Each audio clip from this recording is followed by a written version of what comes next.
آج میں آپ سبھی لوگوں کو بیتوا ندی کے بارے میں بتاؤں گا۔ بیتوا ندی کی شروعات مدھیہ پردیش کے رائے ضلع سے ودھیاچل پروت شرنگلا سے ہوتی ہے۔ یہ جگہ عبید اللہ گنج کے پاس ہے۔ یہ ندی پورو اتر میں دشا میں ہوتے ہوئے اتر پردیش کے ہمیرپور ضلع میں جا کر یمنا ندی میں ملتی ہے۔ اس کی لمبائی بیتوا ندی کی کل لمبائی لگ بھگ 590 کلومیٹر ہے۔ 232 کلومیٹر مدھیہ پردیش میں اور 358 کلومیٹر اتر پردیش میں ہے۔ مدھیہ پردیش کے جن ضلعوں سے یہ نکلتی ہے اس میں رائے سین، یہاں سے ندی کی شروعات ہوتی ہے۔ ودیشا، یہاں یہ ندی نارتھ ایسٹ کی طرف بڑھتی ہے۔ ساگر کے کچھ جنوبی علاقے اس ندی کے دائرے میں آتے ہیں۔ للت پور، بعض اوقات اسے مدھیہ پردیش میں ہی شامل کیا جاتا ہے، حالانکہ موجودہ طور پر یہ اتر پردیش میں ہے، لیکن بیتوا ندی یہاں سے بھی گزرتی ہے۔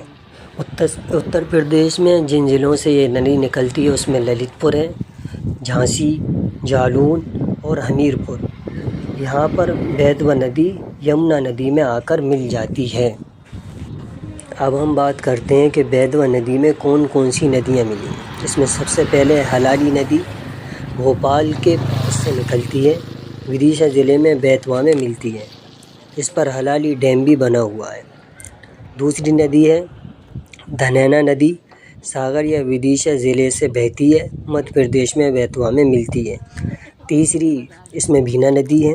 چوتھی جامنیر ندی، ساگر اور للت پور کے پاس سے بہتی ہے، بیتوا میں مل جاتی ہے۔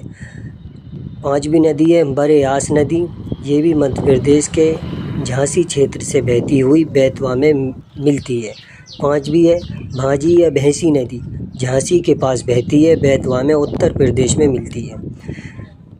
ساتویں ندی ہے نون ندی، جھانسی کے چھیتر میں بہتی ہے، بیتوا میں اتر پردیش میں ملتی ہے۔ آٹھویں ندی ہے برہا ندی، جالون یا ہمیرپور کے پاس بیتوا میں ملتی ہے۔ اب ہم بات کرتے ہیں بیتوا ندی کی گہرائی کے بارے میں۔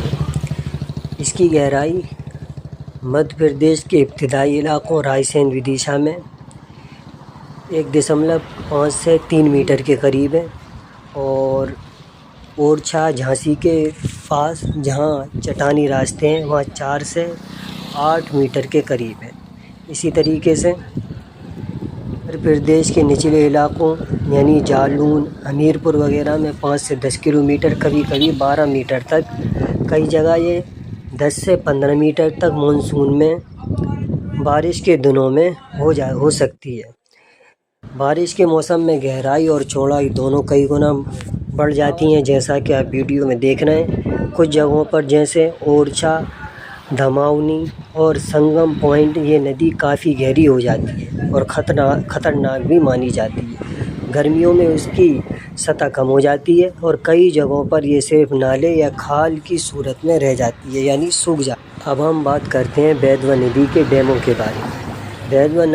بیتوا ندی پر کئی اہم ڈیم یعنی باندھ بنائے گئے ہیں جو آبیاشی یعنی کھیتی کے کام میں ان کا پانی استعمال ہوتا ہے، پانی ذخیرہ کیا جاتا ہے، سیلاب کنٹرول اور بجلی پیدا کرنے کے لیے استعمال ہوتے ہیں۔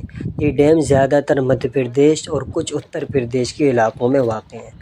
بیتوا ندی پر بنے اہم ڈیم: پہلا ڈیم ماتا ڈیم، مقام للت پور، ضلع اتر پردیش اور مدھیہ پردیش کی سرحد پر ہے۔ تعمیر اس کی یعنی یہ جب بنا ہے 1998 میں۔ مقصد آبیاشی بجلی پانی کا ذخیرہ، بجلی پیداوار، ہائیڈور پاور جنریشن۔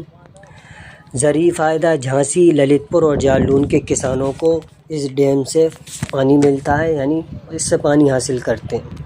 دوسرا ڈیم ہے حالیاتی ڈیم، بیتوا کی معاون ندی پر ہے، یعنی یہ ڈیم کا بھی پانی بیتوا میں آتا ہے۔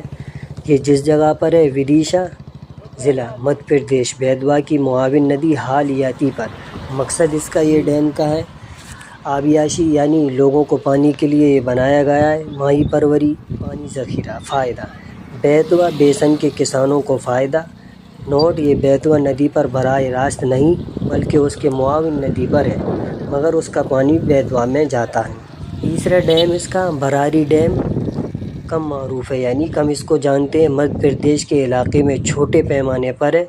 مقامی یعنی کھیتی باڑی کے لیے بارش کا پانی روکنے کے لیے یہ بھی بیتوا کے بیسن میں آتا ہے۔